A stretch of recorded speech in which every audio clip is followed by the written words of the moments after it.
واللہ یعصمک من الناس، اور اللہ آپ کو لوگوں کے شر سے بچائے گا. یعنی لوگوں کے ڈر سے یا لوگوں کے ناراضگی کے خوف سے آپ نے حق بات کہنے سے نہیں شرما،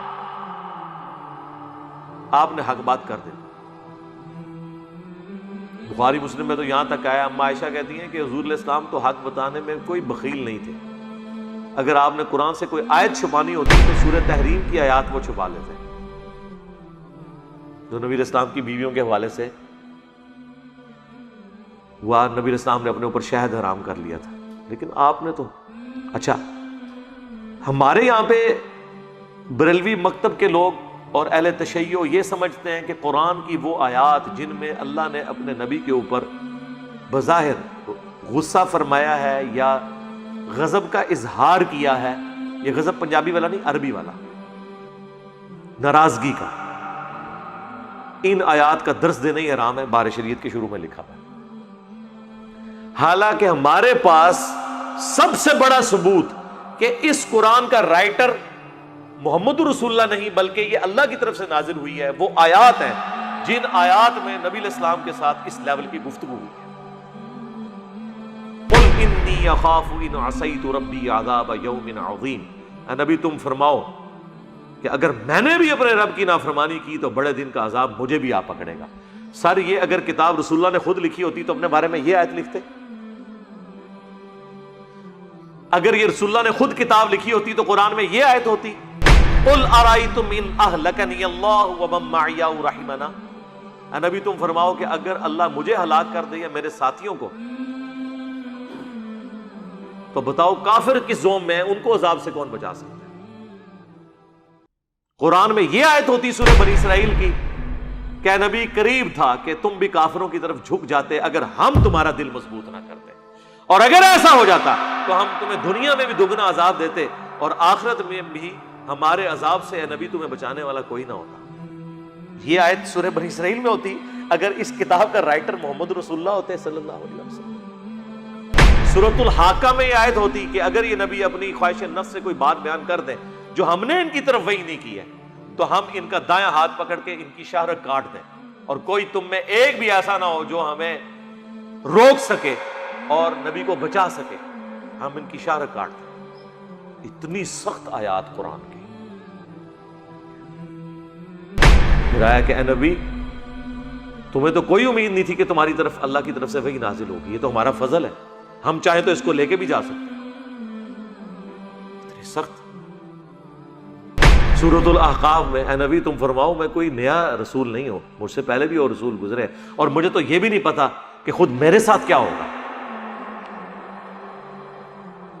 اتنی سخت آیات. یہ وہ ساری آیات جن کے اوپر بین ہے نا، یہ ساری آیات وہ ہیں کہ جو جسٹیفائی کرتی ہیں کہ یہ اس کتاب کا رائٹر محمد رسول اللہ نہیں ہے بلکہ یہ اللہ کی طرف سے نازل ہوئی ہے. انہوں نے جب یہ بین کر دیا آیات تو انہوں نے کافروں کو کس منہ سے جا کے جسٹیفائی کرنا ہے کہ یہ اللہ کی کتاب ہے؟ وہ تو ساری آیات پڑھنا ہی گستاخی ہے. یہ تو آیت پڑھنے والا خود اپنے اوپر 295 سی لگوا لے گا. اگر یہ قرآن اللہ کی طرف سے نازل نہ ہوا ہوتا، نبی علیہ السلام نے خود لکھا ہوتا، تو یہ جو آیت مبارکہ ہے، اے نبی تم فرماؤ کہ سورۃ الاعراف کے اندر نہ تو میں غیب جانتا ہوں، اگر میں غیب جان لیتا تو خیر کثیر جمع کر لیتا، نہ میں تمہارے نفع کا مالک ہوں نہ تمہارے نقصان کا، میں تو خود پابند ہوں اس وحی کا جو اللہ کی طرف سے کی جاتی ہے، میں تو ڈر سنانے والا ہوں. اگر نبی علیہ السلام نے ایک کتاب لکھی ہوتی تو اس میں یہ آیت ہوتی. ہر جگہ اپنے معاملے کو ڈسکس اس طرح. سورۃ الاحزاب میں تو حضور کی پوری آئلی زندگی ڈسکس ہوئی ہے کہ نبی جو ہیں شرماتے ہیں، تم سے بات نہیں کرتے، تم نبی کے گھر جا کے بیٹھ جاتے اور ان کی بیویاں جو ہیں وہ دیوار کی طرف منہ کر کے بیٹھی رہتی تھی کہ اب مہمان نکلے تو ظاہر ہے گھر ہی اتنا تنگ تھا، تو یہ نبی تو شرم محسوس کرتے ہیں لیکن اللہ نہیں شرماتا. تو جب یہ ہو تو نکل جایا کرو یہاں سے. ہر معاملے کے اندر، حتیٰ کہ آپ کی بیوی پہ تہمت لگی تو آپ نے قرآن کی وحی کا نازل ہونے کا انتظار کیا، سورۃ النور کا، ورنہ اپنی بیوی کے بارے میں ڈسکشن قرآن کے اندر آ جاتی. یہ ساری وہ آیات ہیں، کوئی ایک نیجے ہے جو تو جان چھڑا لو، ساری یہ سینکڑوں میں آیات ہیں. جن پہ 295C لگتی ہے، جو ہم نے تعلیمات اپنے بابوں سے انجیکٹ کی گئی ہیں ہمارے اندر، ہاں قرآن کے مقدمے میں فٹ ان بیٹھتی ہے، تو پھر سر ہم کیوں نہ کہیں کہ مرنے سے پہلے اے مسلمان کر لے اس پہ غور، کتابوں کا خدا اور ہے، بابوں کا خدا اور، کتابوں کا نبی اور ہے، بابوں کا نبی اور، مانتے تو اسی خدا اور نبی کو ہیں لیکن ان کوالٹیز کے ساتھ نہیں جو قرآن میں آئی ہیں، بلکہ ان تعلیمات کے ساتھ جو ان کے بابا۔ اچھا یہ بھی نہ سمجھیے گا کہ انہوں نے نبی الاسلام کے بارے میں یہ چیزیں ڈسکس کرنے کو اس لیے گستاخی قرار دیا کہ ان کو کوئی حضور کے ساتھ عقیدت تھی، نہ نہ نہ،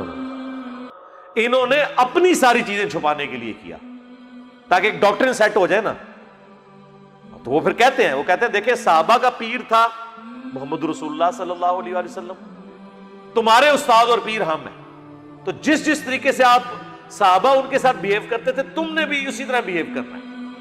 کتابیں لکھتے ہیں پیری مریدی کی بنیادی شرط ہے کہ آپ نے پیر سے خلاف شرع کام بھی دیکھا نا، بولنا کوئی نہیں، وہ اپنی لائن سیدھی کر رہے ہوتے ہیں،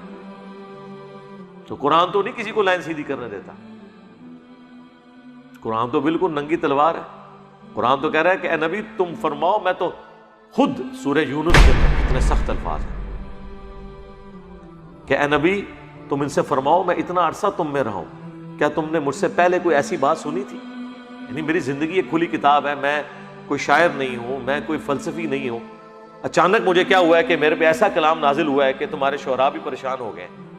تو میری پاسٹ کی زندگی اس بات کا ثبوت ہے کہ میری زندگی میں کوئی ایسی ریاضت موجود نہیں تھی کہ جس کا رزلٹ یہ نکلتا کہ ایسی کتاب میں اپنی طرف سے اتنا عرصہ تم میں رہا،